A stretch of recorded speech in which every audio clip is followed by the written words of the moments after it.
다시 사도신경으로 신앙 고백드리겠습니다.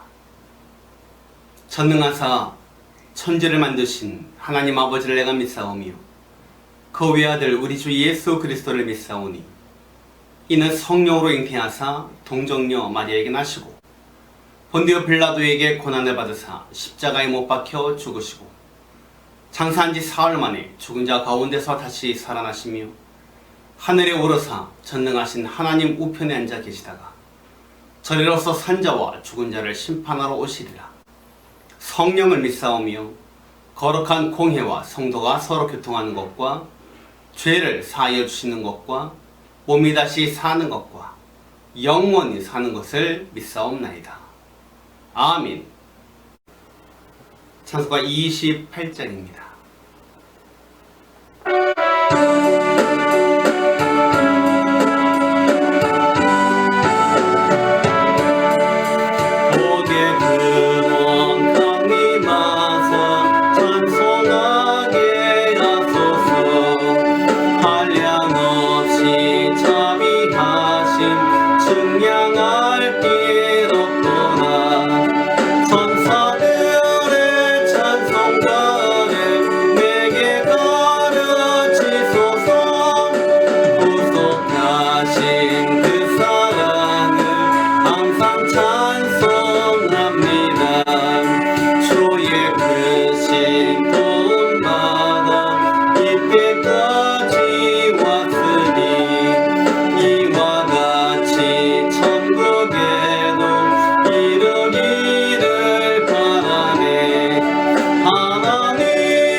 할렐루야.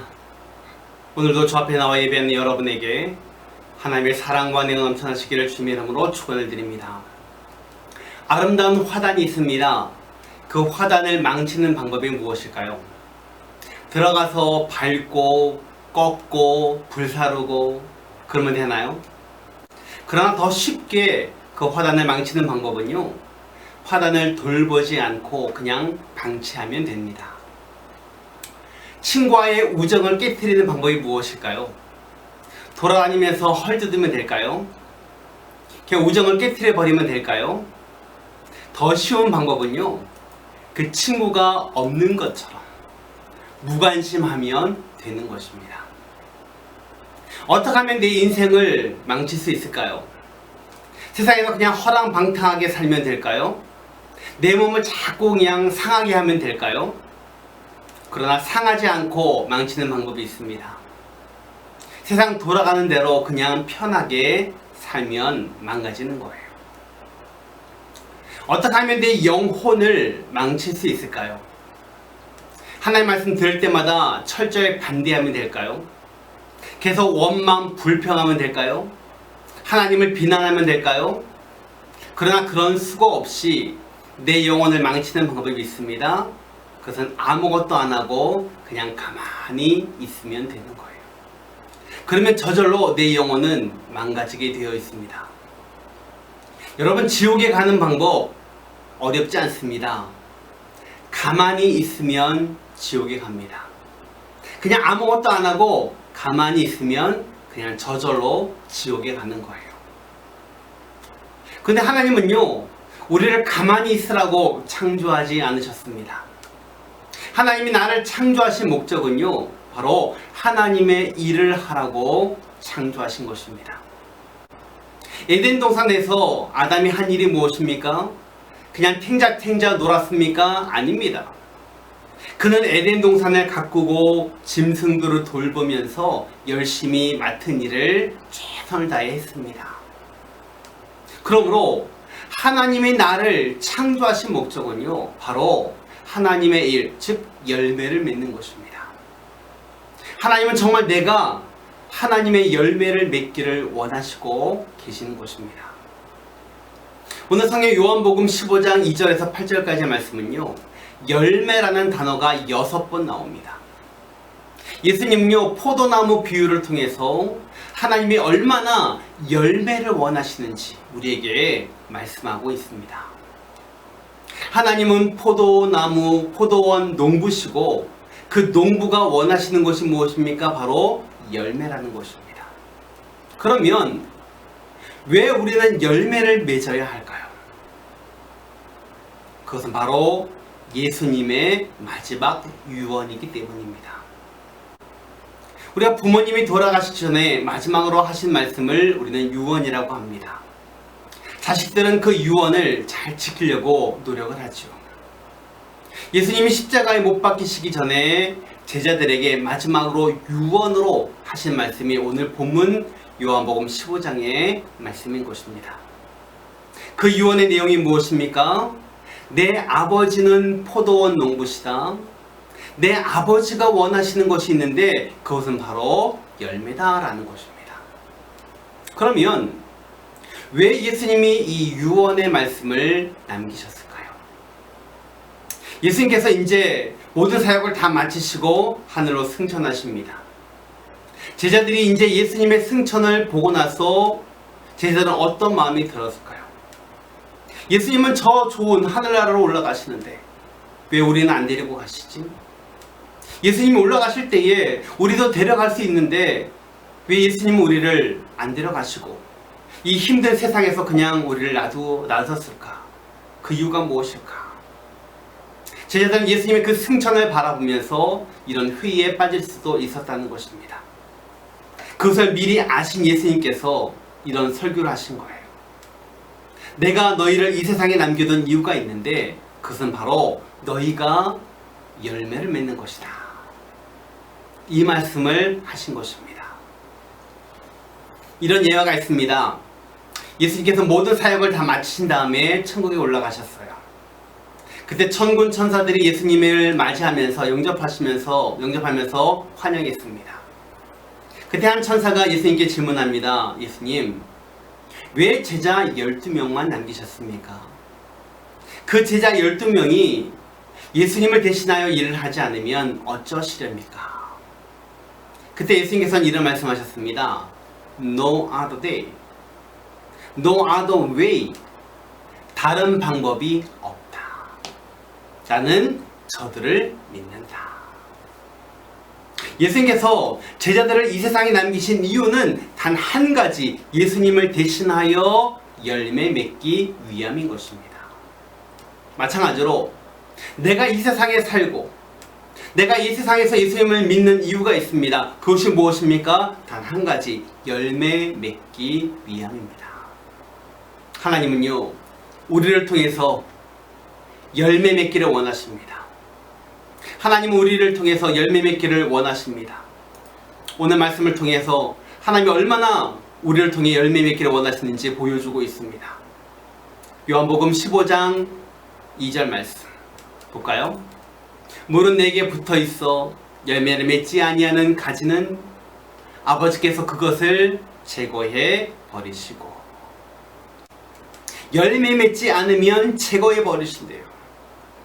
또 6절 말씀 보니까는 사람이 내 안에 거하지 아니하면 가지처럼 밖에 버려져 마르나니 사람들이 그것을 모아다가 불에 던져 사르느니라. 불에 던져 버리신다는 것입니다. 그러면 이 불에 던져지는 가지는 과연 어떠한 가지일까요? 2절 말씀 보니까는 무릇 내게 붙어 있어.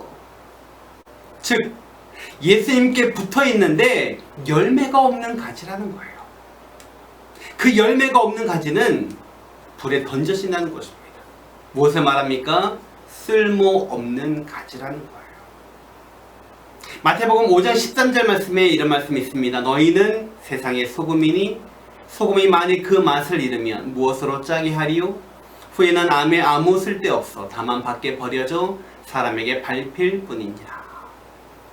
맛을 잃은 소금, 쓸모없는 존재라는 것입니다.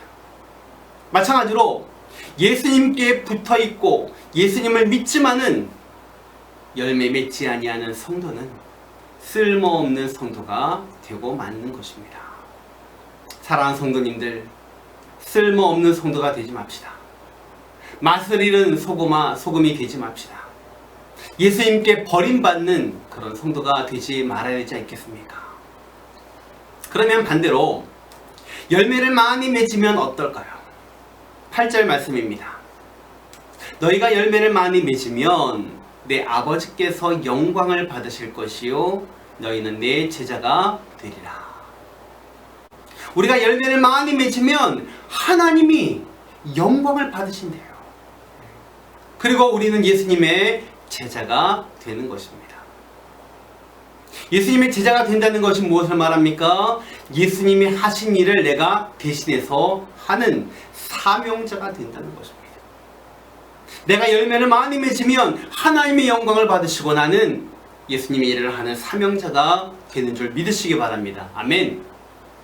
또 7절 말씀해 보니까는 너희가 내 안에 거하고 내 말이 너희 안에 거하면 무엇이든지 원하는 대로 구하라 그리하면 이루리라. 우리가 열매를 많이 맺는데 초점을 맞추면 구하는 대로 주시는 것입니다. 즉 우리의 기도에 우리 주님은 응답해 주시는 줄 믿으시기 바랍니다. 할렐루야. 말씀을 드립니다. 왜 내게 응답이 없습니까? 왜 내 삶이 풀리지 않고 어렵습니까? 주님이 원하시는 그 열매에 내가 관심이 없기 때문입니다.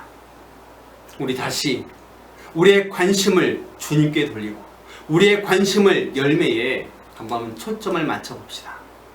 그러면 우리의 삶에 풍성한 열매가 있고 또 우리가 기도하는 대로 응답받는 축복의 역사가 일어날 줄 믿습니다. 이러한 믿음으로 열매 맺으며 풍성한 축복의 삶을 살아가는 모든 성도님들이 다 되시기를 주님 이름으로 축원해 드립니다. 기도하겠습니다.